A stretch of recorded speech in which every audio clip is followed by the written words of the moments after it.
Hola queridas escuchas, un gusto volverlas a saludar. Espero estén teniendo un día maravilloso y que ya estén listas para comenzar este último mes del año.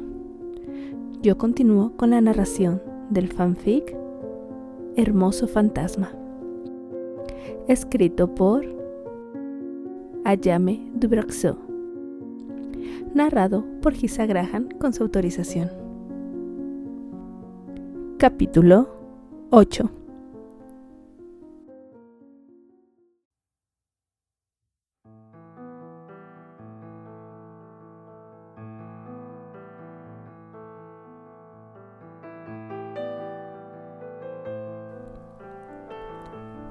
Y finalmente, Genevieve Marlon había accedido a entrevistarse con Patty, a quien le proporcionó toda la información que tenía de su abuela, que no era ni mucha ni relevante, a excepción de un pequeño dato que podría servirles.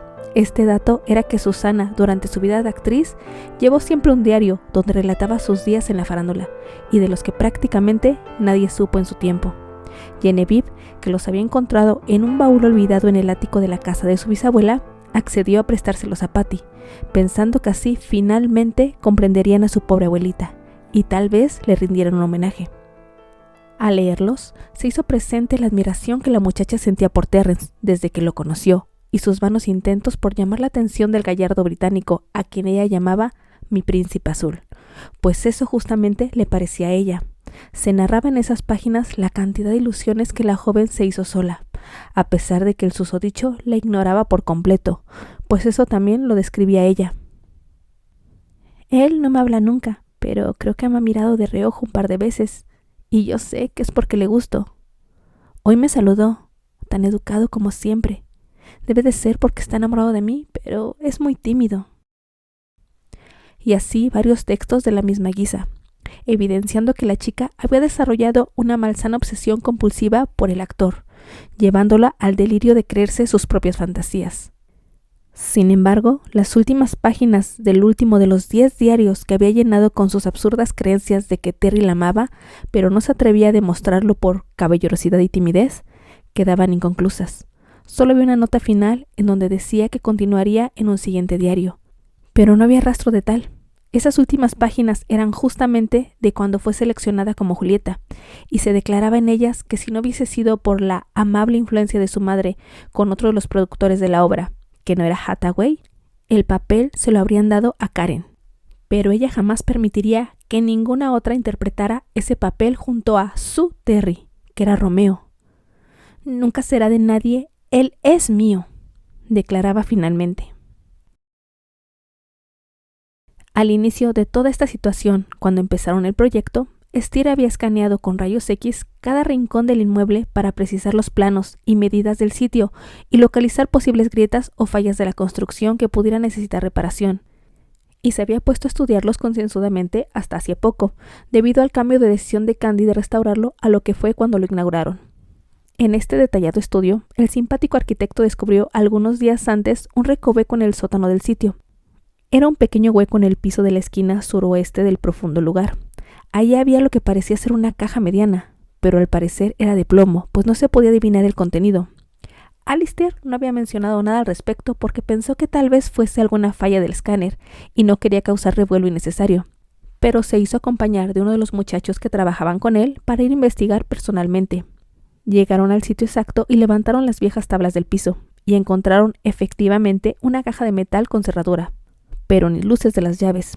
La sacaron de allí y Steer la conservó para llevársela a sus primos, obviamente documentando todo el proceso con un vídeo del celular.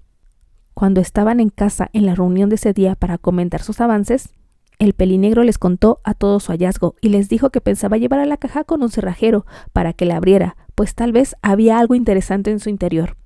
Pero entonces Annie, que ayudaba a organizar los diarios que consiguió Patricia, les mostró una llave que encontró en el doble forro del último diario que tenían. Intrigada, pero casi segura por una extraña corazonada de que esa llave abriría la caja que su primo había localizado, Candy la tomó y mirándolos a todos procedió a introducirla en la cerradura. Para nadie fue una sorpresa que encajara perfectamente y que luego de un leve forcejeo cortesía de Archie, pues estaba vieja y oxidada, se abriera. En el interior encontraron obviamente el diario faltante, pero no nada más eso, también estaba una navaja. la cual Albert observó que podría ser la que usaron para cortar los cables de los reflectores. También estaban algunos recortes de periódicos en los que se hablaba del joven león de la actuación, una nueva y deslumbrante estrella nace. Y así, con fotografías de Terry recortadas y pegadas a fotografías de ella, y notas hechas con la misma caligrafía de los diarios que hacía más que evidente la perturbada mente de Susana. «Eres mío, tú me amas, Susana Graham». Y otras tonterías. También había una llave extra, que de momento no supieron que habría, así como un mechón de cabello castaño atado a un rubio con una cinta roja. A esa mujer le faltaban unos cuantos tornillos, dijo Archie, quien fue quien decidió empezar a hojear el último diario. «¿Qué dice Archie?», cuestionó su novia, que estaba impresionada con todo lo que estaban descubriendo. «En pocas palabras, que efectivamente Susana planeó el accidente del actor», puntualizó el abogado, moviendo negativamente la cabeza. «Pero no van a creer el motivo». «¿Y ese es?». Este fue su hermano, que tenía bastante práctica sacándole las cosas a su hermanito, quien gustaba de hacerla de emoción. Esta vez no fue la excepción, pues hizo una pausa demasiado larga para el gusto del resto. «Es que es la cosa más absurda y estúpida que a alguien se le pudo ocurrir, solo a una loca fantasiosa como ella. ¿Saben que el mechón de cabello es del inglés? Se lo cortó mientras dormía una vez que se coló al departamento de este, usando una copia de la llave que le robó y luego devolvió, y que después amarró junto a un mechón de su propio cabello. En serio, loca de remate». Misterio de la segunda llave resuelto. «Vamos, licenciado, dinos de una vez el motivo», lo apuró la pecosa, quien era la más interesada en conocer toda la verdad. Ella escribió que no deseaba que Terrence muriera. Su idea era que al caer los reflectores, ella se lanzaría a salvarlo como toda una heroína. Y con esto él estaría eternamente agradecido y atado a ella de por vida por haberlo rescatado. Amén de que se daría cuenta de cuánto la amaba ella. Y de paso, él admitiría que también estaba enamorado. La muy zafada aseguraba que con este plan lograría que el pobre diablo le propusiera matrimonio finalmente. Le pidió al tarado del tramoyista que le ayudara, aprovechándose de que el infeliz estaba enamorado de ella y asegurándole que nadie saldría lastimado. Obvio, no contaba con que el sujeto cortó demasiado y el peso de los reflectores acabó por romper los cables antes de tiempo. Así que no alcanzó ni a parpadear cuando las luces le cayeron encima a Granchester. Además, a ella la distrajo el ridículo regaño del estúpido de Robert. Claro que se lamentaba como posesa de su podrida suerte. Culpaba también al mismo Terrence de su desdicha, por no haberle confesado que la adoraba desde el principio. «¡Dios santo!», fue la exclamación de las mujeres presentes. «Y eso no es todo», se apresuró a decir el elegante abogado, que se sentía como en una novela policíaca. «La muy maldita luego pagó para que se deshicieran de su cómplice, porque estaba furiosa con el muchacho porque no hizo bien su trabajo, y ella que ésta se había acostado con él como pago a sus servicios». Hubo muchas exclamaciones de asombro. Y aparte porque creyó que la delataría. «Ay, no puede ser. Hay que ser muy imbécil para dejar su confesión por escrito. ¿Todavía hizo más?», se exasperó el joven. «¿Qué cosa?», gritó una de las chicas. Pero como el condenado no decía nada, Albert le arrebató el diario y lo leyó, para por fin sacar el resto de la duda que los carcomía. La madre de Susana se enteró de todo esto por un descuido de la chica, y por lo visto ambas estaban enfermas, pues la mujer fue quien la aconsejó de deshacerse de su cómplice, haciendo pasar su muerte por un suicidio, y que dejara una nota culpándose a sí mismo del accidente con las luces. Y ella se encargaría de que su amante en turno, justamente el corrupto inspector Neiligan, cerrara el caso. Al fin que ya tenían al culpable. Luego cuenta que guardaría la navaja con las demás cosas y este diario en un lugar donde nadie los encontraría jamás. Y ahí termina. El rubio arqueó ambas cejas, francamente sorprendido. «¡Inaudito!». La voz de Patty se dejó escuchar. «Esta mujer estaba completamente trastornada». «Y además era estúpida hasta lo increíble», insistió Archie. «Mira que confesar todo por su puño y letra, y en lugar de quemar las evidencias, ¿las guardó?». «Pobre». Esa fue Candy, que como siempre, su generoso y compasivo corazón sintió mucha lástima por la perturbada chica.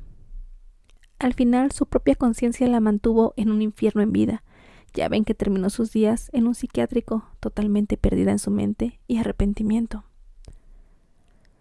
Tú siempre tan buena y dulce, Candy, le dijo con ternura y orgullo Steer. ¿Y qué piensas hacer con toda esta información, hermanita? Su hermano le cuestionó. Para este momento el delito ya no se persigue, amén de que el autor intelectual de estas 2 muertes ya falleció. No lo sé. La rubia estaba pensativa. Tal vez preguntarle a Terrence si él quería que se supiera todo esto. Quizá no tenga caso remover el pasado de este modo.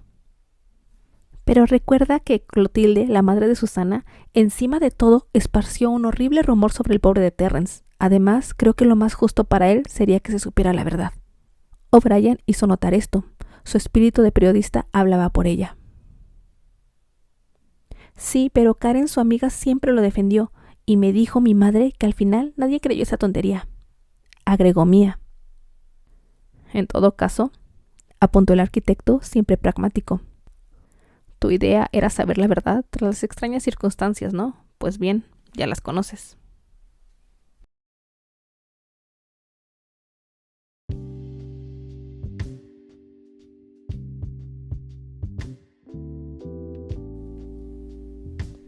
La siguiente vez que fue sola al teatro, un par de semanas después de que Terry le pidiera tiempo, Candy llegó puntual a su quién sabe si es una cita. Iba armada con su laptop, donde ya había descargado la más famosa película de Eleanor Baker y Karen Kleiss, aunque dudaba que las vieran ese día. También llevaba toda esa información valiosa que sus primos y amigas habían conseguido y algo extra para alegrar al actor, aunque a saber cómo tomaría Terry todo lo que le revelaría. Contrario a como lo pensó, su adorado fantasma tomó las cosas con bastante más calma que la primera vez. Ya se le había pasado la furia inicial de saberse muerto y prisionero en ese lado de la línea por la obsesión de una pobre desquiciada. Obviamente la quijada se le fue hasta el piso cuando la pecosa le mostró los diarios y le hizo un resumen de lo que contenían. Ahora que lo recuerdo, esa chica siempre se hacía la aparecida por donde yo iba. Karen me advirtió divertida muchas veces de los esfuerzos que Susana hacía para llamar mi atención. La cosa es que yo ni siquiera me daba cuenta, y menos me interesaba. Se mesó la barbilla. Vaya, ¿acaso alguna vez le sonreíste? Seguro con eso ella pensó que la amabas. Albert dice que en su tiempo no lo notaron, pero que era una loca peligrosa que se obsesionó contigo y que encima se creyó sus propias fantasías de que tú le correspondías. ¿Sonreírle? Hizo memoria. Bueno, por mi trabajo yo debía sonreír ante el público, pero nunca a ella en específico. Creo que la saludé 1 o 2 veces y ya. Era tan aburrida y empalagosa que preferí evitarla lo más posible. Pues mira que hasta se robó la llave de tu casa para sacar una copia y te cortó un mechón de tu cabello. ¿De verdad nunca te diste cuenta? Manoteaba frustrada. ¡Ey, Pecas, no te sulfures! Se hizo para atrás riendo, como si la pobre muchacha pudiese hacerle algo. Es que es increíble que no notaras nada raro con su actitud, bufó descontenta. Lo que pasa es que yo estaba muy concentrado en lo mío, Candy. Sí noté cosas peculiares, pero no las relacioné entre sí, y menos con ella. Lo del mechón de cabello no lo noté hasta que me probé el vestuario para la obra anterior a Romeo y Julieta, y creí que había sido un mal cálculo del vestuarista con sus tijeras. De hecho, le puso una santa regañada al pobre. Candy rodó los ojos, porque no le sorprendía. Y lo de la llave, sí, desapareció antes de eso. No la encontraba, pero cuando apareció en un cajón de la cómoda del camerino, creí que yo mismo la había dejado ahí por descuido. Lo que sí es que el día que publicaron los resultados de las audiciones de Romeo y Julieta, ella se apareció en mi departamento, sin invitación, y cuando yo todavía dormía.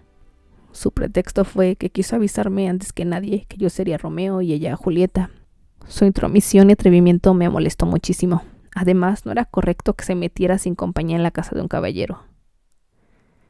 Pues ahí lo tienes. Era una insistente y además no le importaban las buenas costumbres de la época, por lo visto. Sí, Candy estaba celosa, dolida y furiosa. ¿Cómo se atrevía desabrida esa a meterse en la casa de Terry? ¿Cómo se atrevió a idear ese horrendo plan absurdo? A llevarlo a cabo, por Dios santo. Vistas las cosas, creo que eso era lo de menos. Terry se encogió de hombros. En eso tienes razón. Ella dudaba y nuevamente, como ya se había hecho costumbre, él lo supo y la miró fijamente. ¿Quieres saber qué hacer con todo esto que descubrieron tus amigos y tú, verdad? Yo sí. Fue hace muchísimos años, Terry. Incluso ella ya murió. Yo quiero preguntarte, ¿tú qué quieres? ¿Crees que si hacemos público todo esto puedas ser libre? Él terminó la pregunta. Ella sintió. No lo sé, Pecosa. Claro que es bueno que finalmente se haya resuelto esto, aunque en realidad yo nunca, en todo este tiempo, me cuestioné las razones, porque para mí había sido un accidente genuino. Estaba pensativo. Me parece que ya no tiene caso que se publique todo esto, Candy. Como dices, Susana ya murió, y en vida su propia conciencia se encargó de cobrarle cuentas, y quién sabe si ahora mismo siga pagando sus pecados. Al final, y en todo caso, para quien tendría que ser indispensable conocer la verdad, era para mí, y ahora que la sé es suficiente. Yo estaba por decir que perdonaba de corazón a Susana, y hasta le agradecía, pues por su causa estuvo ahí atrapado, y pudo conocer a esa maravillosa criatura que le mostró el amor verdadero y desinteresado, quien le enseñó que era capaz de reír y volver a divertirse a pesar de todo. Pero se detuvo. ¿Qué tal si al hacerlo, entonces ya nada lo detenía en ese plano y se tendría que ir? Entonces no vería más a Candy. De nuevo esa idea lo aprisionó en un agudo dolor. Pero, ¿no era acaso más importante sentir que no le guardaba rencor a la causante de su prematura muerte que solamente decirlo? De ser así, él de verdad la perdonaba, con toda su alma. ¿No tendría que estarse yendo ya hacia donde se suponía debió ir desde el inicio? Tal vez resolver las circunstancias de su muerte no era lo que lo detenía. Candy. Empezó a hablar. La chica, que había estado pensando casi lo mismo que el británico, casi saltó en su lugar. ¿Sí? Su voz apenas audible contestó, mostrando sus temores.